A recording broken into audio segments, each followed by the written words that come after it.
Hello. Hello, everyone. Yeah. Wow. A lot of guys commenting. Thank you. Thank you so much. My new album, Epiphany, dropped today, as I'm sure many of you know, and we're celebrating. That one right there was track 1. It's called The Power of Bass. I hope you like it. I'm going to play another one, which is not on the album. This is Tetris.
I saw someone request Seinfeld.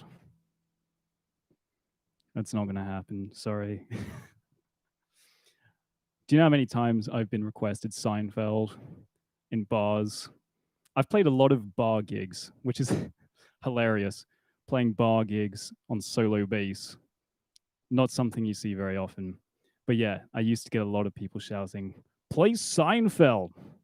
And that's where that whole video came from. So, how's the sound? I thought I saw someone say something about the sound. So, comment. Tell me what you think of the sound.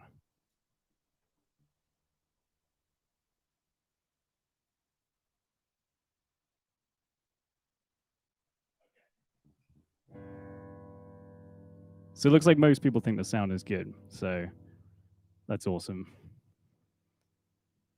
Maybe, I don't know, maybe the streaming has something to do with it.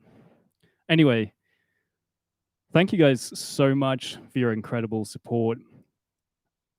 I mean, this time 2 years ago, I probably had like 4,000 subscribers on YouTube.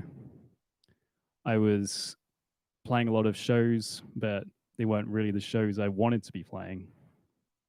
But I'll tell you more about that in the 1 million life reveal. But anyway, I'm just very thankful for your support. And this album I just released, I think, is the best album that I've made so far.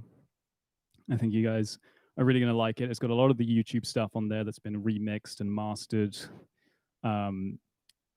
So yeah, I think you guys are going to like it. It's on Spotify, Apple Music, and all that. But for now, here's the throwback for you. This is where all the craziness started. It's called the hardest bass solo ever, but I've written much harder stuff since then. But this is just a good throwback for you. So here is supposedly the hardest bass solo ever.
So this is also my new album.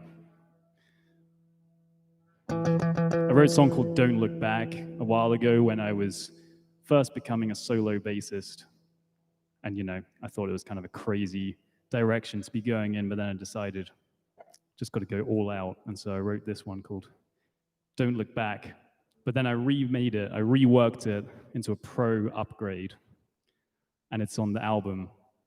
And this one is called, I renamed it Don't Look Back Again.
Don't Look Back Again.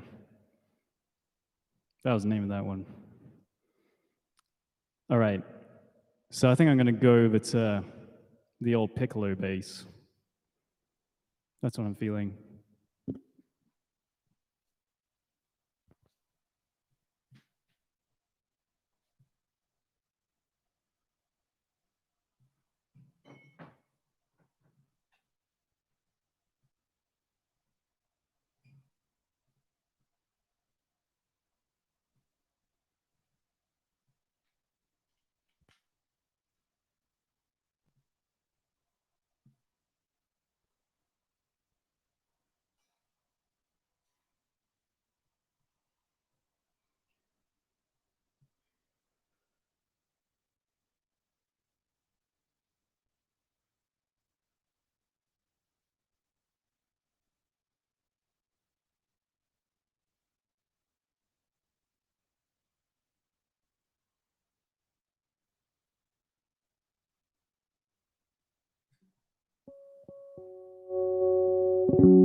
Here's one I wrote. This is one of the first ones I wrote on this bass. It's called Luna. It gets pretty crazy at the end.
I'm going to get the black bass again.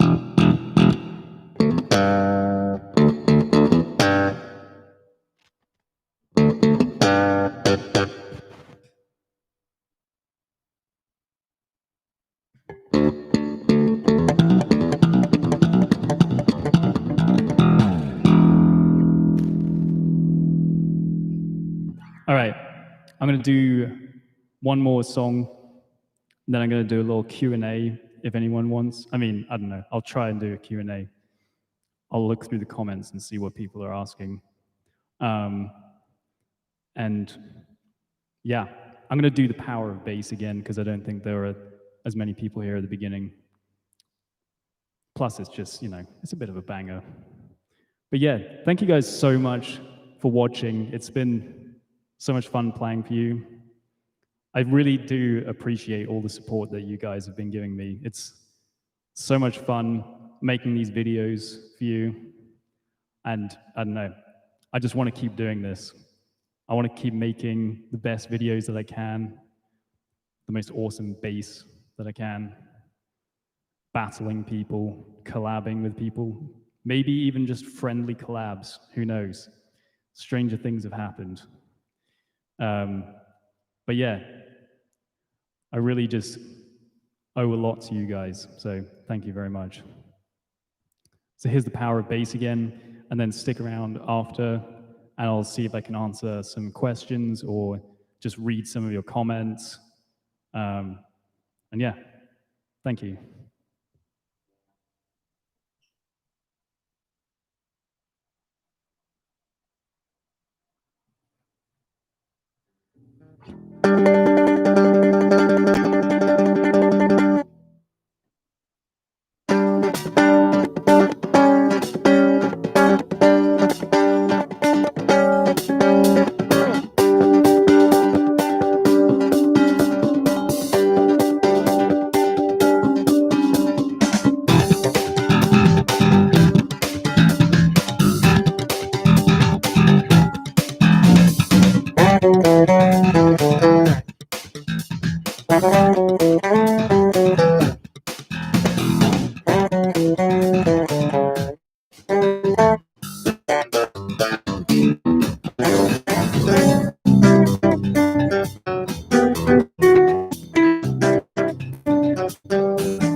Cool. Thank you, guys. I'm going to take this mic off, see what kind of comments and questions we've got.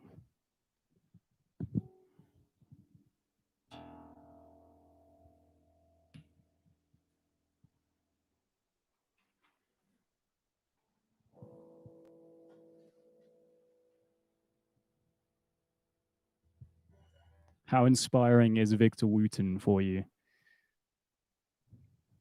Yeah, well, Victor Wooten is definitely a big inspiration for me. In fact, Victor Wooten was probably the first solo bassist who he's the first bassist who really got me into solo bass, because I had already learned a lot of like Flea slap bass and stuff. But that's all with, the Chili Peppers with bands.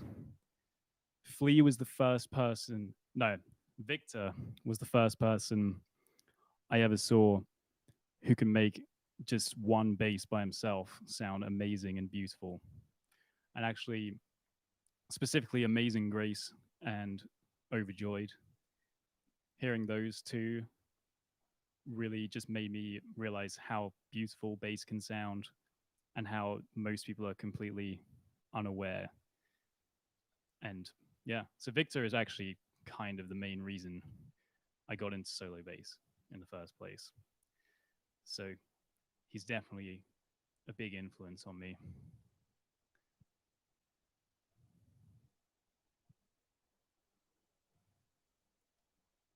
I love that you actually play bass almost every video. Keep it up. I don't see that changing anytime soon. Play Rush. I did do a Rush video. You can see that. I did it with 3 drummers actually. And yeah, we did like a Neil Peart tribute.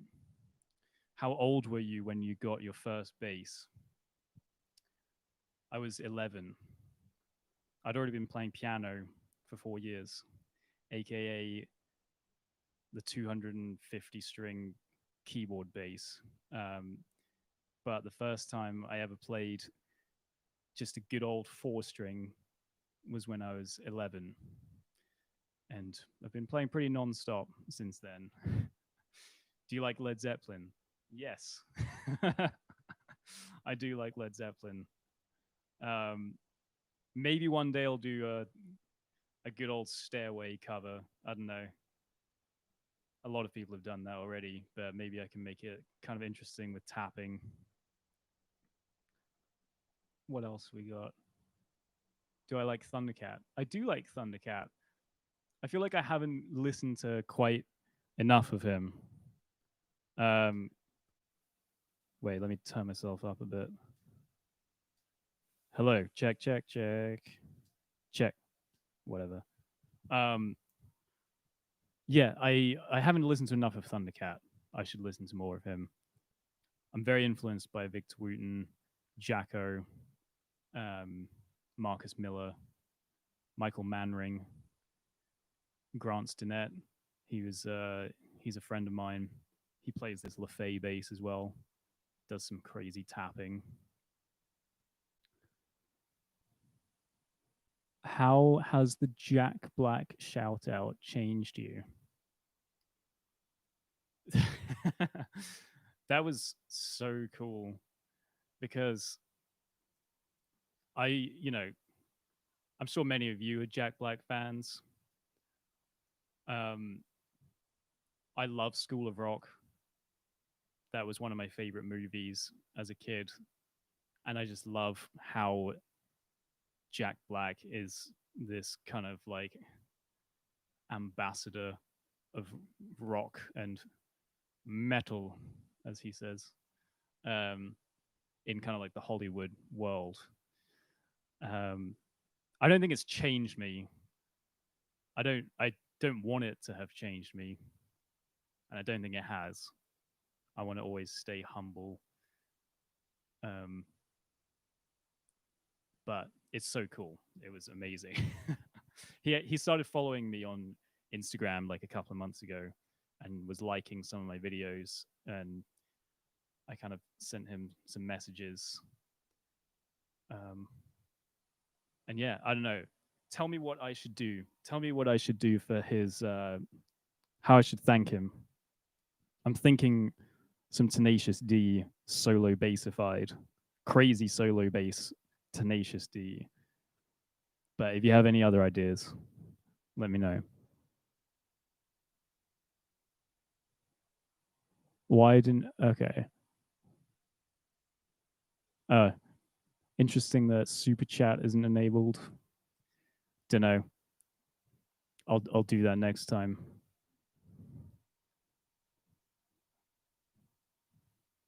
Do I like John Patitucci? I do like John Patitucci. I surprisingly, you might not guess this. I never really played any jazz until I was about 20. So I feel like jazz isn't quite as intuitive to me as, say, rock and metal, classical, to some extent funk. So some of his stuff, some of John Patitucci, it's like I just don't know if I have the instinct for it as much as other music.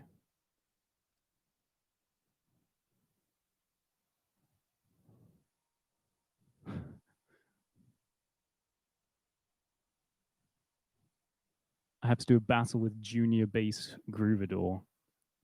That could be fun.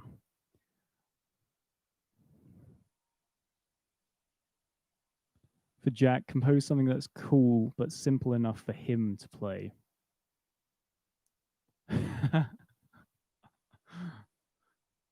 Play something for him in the key of Do I have a 5-string? Yes. Check out my latest video where I play all my basses, including the 5-string.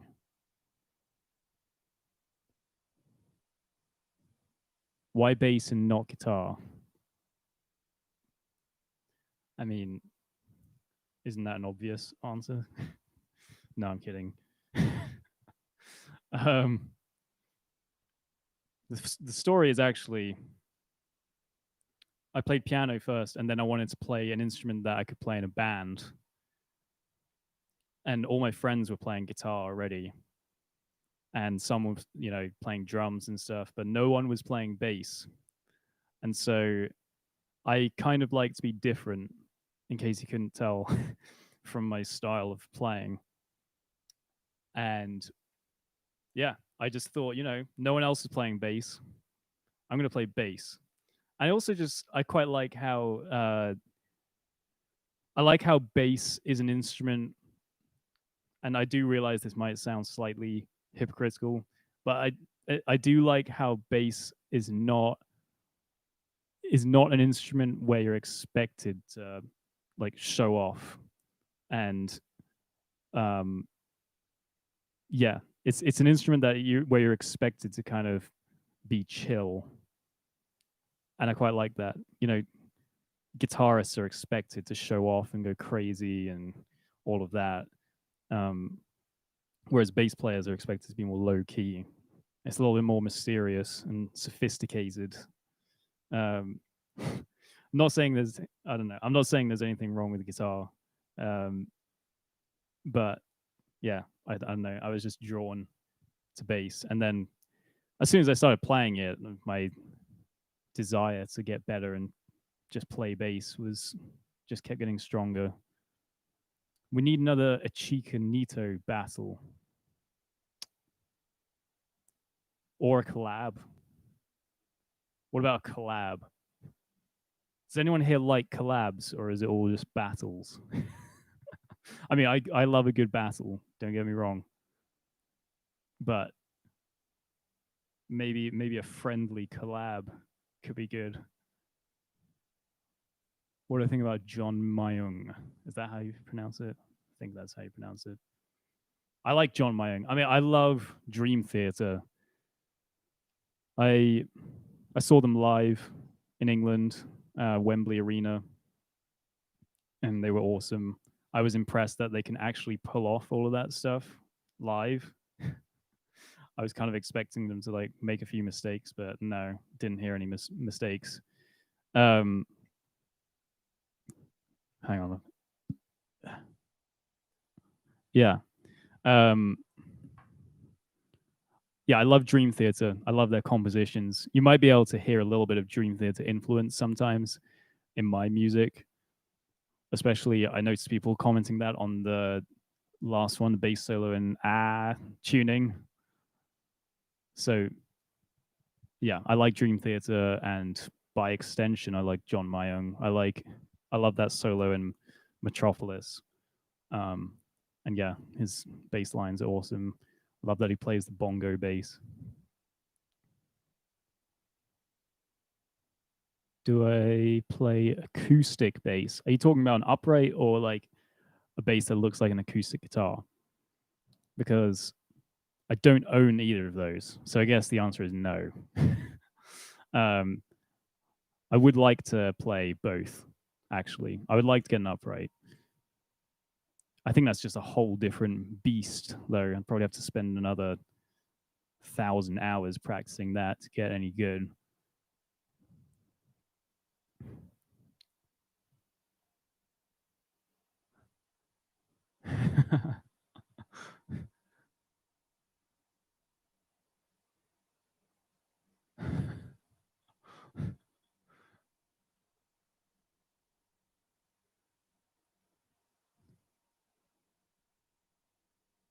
I have not seen the new Music Man Bongo 6 string with a 5 string neck. Is that just a narrower neck, I'm assuming?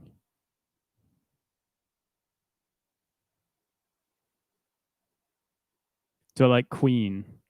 I do like Queen.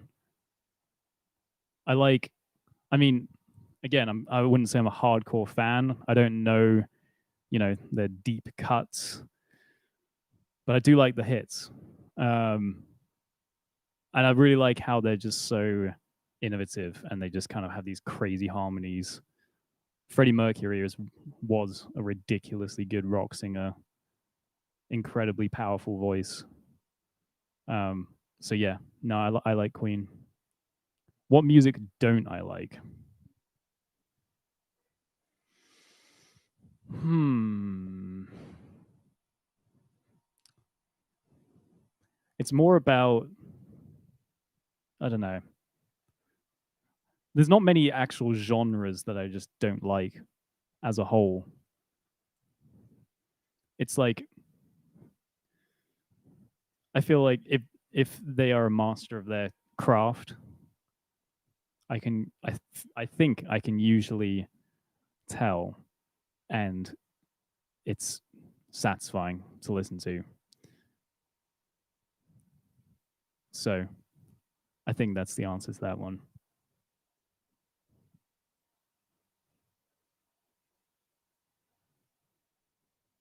Wolfpack, yeah, I like Wolfpack. Level 42. Yeah. Gotta love a bit of Mark King.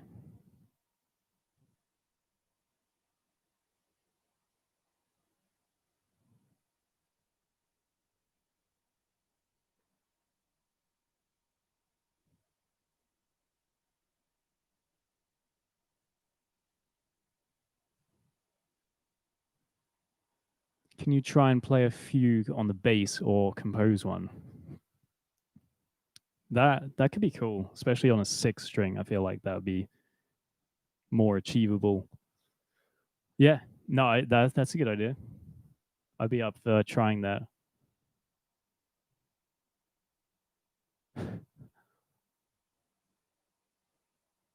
Opinions on Fender American Jazz Bass. Okay, so here, so the reason I don't have Fenders is because I got that. Okay, so my first ever bass was actually a PV Milestone, and that's actually not with me anymore. That's with my cousin. Um, then I got the Music Man Sterling, and then I got the LaFaze. And when I got the LaFaze, they're expensive, and I didn't really want to get another bass particularly soon after that. But then when I did get another bass, I wanted something that was going to be substantially different from the LaFaze. So I got the McElroy fretless because it's fretless. It's pretty different. And then after I got that one, yeah, I mean that's the 4 in the painting over there. Those are the OG basses. That's why they've got a portrait. But anyway, so I had a 4-string, I had a fretless, and I had a bass with piccolo strings on. And I was pretty content with that. LaFaze are great basses. And then, this stuff with Davey and the YouTube channel and everything started happening. And that's when I just got way more basses. Schecter sent a lot to me. Glary, that company, sent me a bass. And so I guess long story short, the reason that I don't have any Fenders is just because I haven't actually bought most of my basses. The majority of them have been sent to me from Schecter and Glary and Byte. So I initially bought the LaFaze and a fretless, and I was happy with those. But I do want a Fender because they do have a very iconic sound, and they sound awesome for bass lines. Practice routine. Well, I'm going to tell you what my practice routine used to be, because my practice routine right now, I'm going to work on this, but my practice routine right now is mainly focused around the next video. And I do sometimes make videos that I deliberately challenge myself in order to kind of combine practicing and video creation. But yeah, practice routine, what it used to be. So in the peak of my practicing, I was probably practicing, I want to say, like 5 hours, sometimes 6 hours a day. And you don't have to do that, I don't think. But I just wanted to progress as much as I could. And what I would basically do is it would vary, but I would decide what I want to get better at, in say a 3-month period. And then I would find examples of people who are really good at that thing. So like, let's say, and I had a really good teacher, by the way, who also helped me with this. His name is Jim Stinnett. But what I would basically do, yeah, so let's say I wanted to get better at slap. I would find someone like Marcus Miller, and I would usually transcribe. And when I say transcribe, I just mean learn by ear. I would usually just learn a load of Marcus Miller bass lines and solos by ear and play them a lot. And then I would start playing I'd start trying to play lines like that in the bands that I was playing with, or just with a drum machine and improvise, kind of in like a Marcus Miller style. And I did that with just a lot of different things. I did that with fingerstyle. With fingerstyle, I went to Jacko. I just learned a load of Jacko stuff by ear, which is pretty difficult. But learning by ear is a really good thing to do because it really gets the music inside of you. So it all depends on what you want to get better at. You have to identify what that is. You have to find other people who are really good at it, learn some of their stuff really well, and then improvise a bit in their style. Once you do that with enough musicians, you just have your own style. It will be kind of a melting pot of a lot of great musicians, and that's a good way to do it, I think.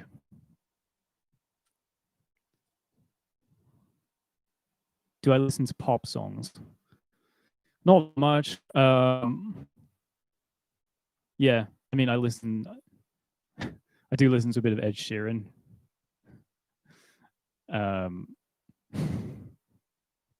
Obviously, but yeah, no, it's definitely not my main thing.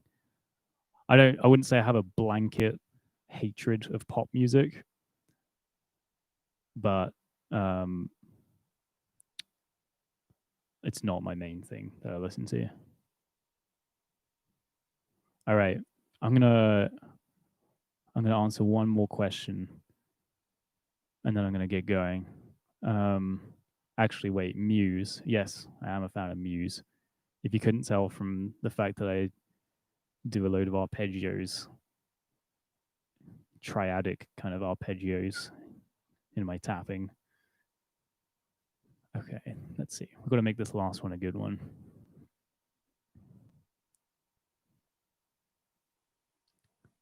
James Broderick is digging my album on Spotify. That's good. Actually, yeah, I should remind that. I always forget to do the actual promo. So I've got links below to my Spotify, Apple Music, and all of that. This whole live stream was kind of in celebration of the album.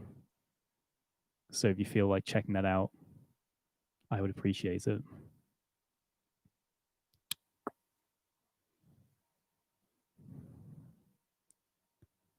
Talk about time with Stanley Jordan.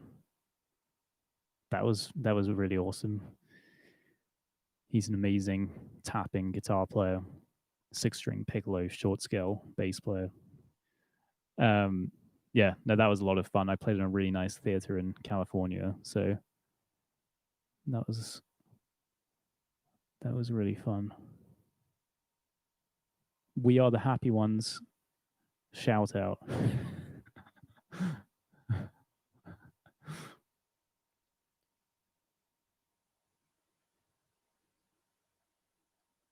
What are my favorite classical composers and / or pieces?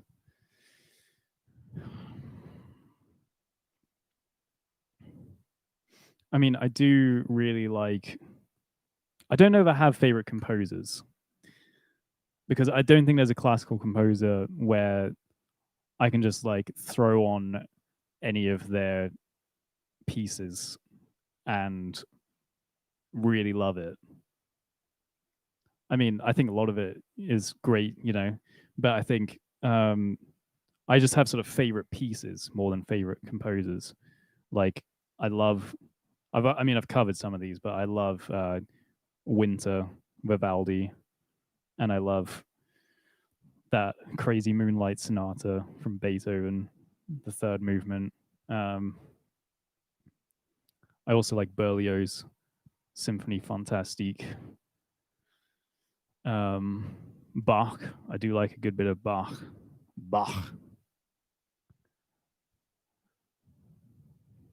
All right, one more question. But then I do have to go.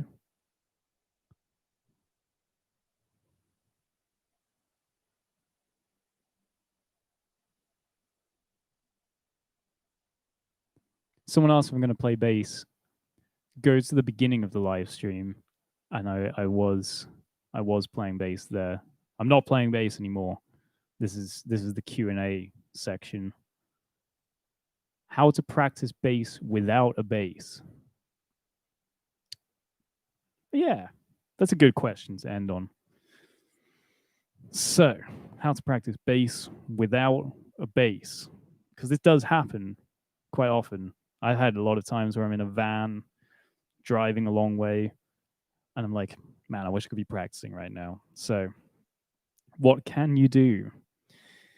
Well, you can listen to music, you can listen to it in a analytical way. You can figure out what chords they're using. You can listen to the bass lines. You know, intentional listening, I guess, is a summary of one way you can practice without your bass. You can listen to what kind of tone the bassist is using, what kind of rhythms he's playing, how he's interlocking with the drummer, how he's accompanying the soloist.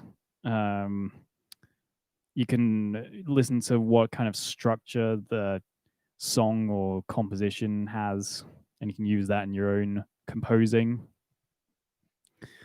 But besides intentional listening, what else can you do in order to practice without your bass? Well, another thing you can do is visualizing. And by the way, just remember, none of this stuff is as good as practicing with your bass, obviously, but this is all a good backup. But yeah, what can you do? Yeah, you can visualize. You can let's say you've got to learn a specific, bass line or solo piece that is not improvised. It's very specific. Then if you just visualize yourself playing it, that does give you some of the same practice benefit. So just like visualizing like where your hand is, like what frets you're playing and everything.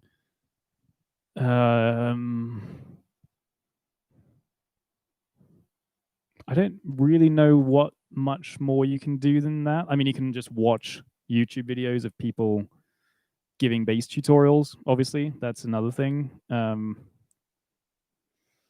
yeah, I'd say those are the main ones, like visualization and intentional listening are probably two good things you can do to practice without your bass.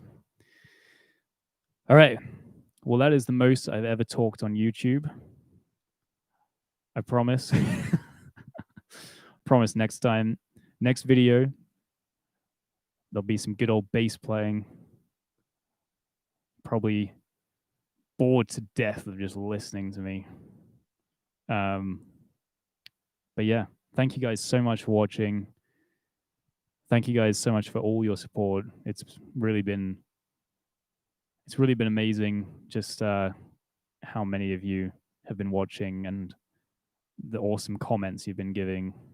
And I really do appreciate just your amazing support. And I just want to keep doing this. I want to keep doing the collabs with you guys and reading your hilarious comments and, all of that stuff. So thank you guys, and see you in the next video. Tap like and all of that stuff. And yeah, see you guys in the next video.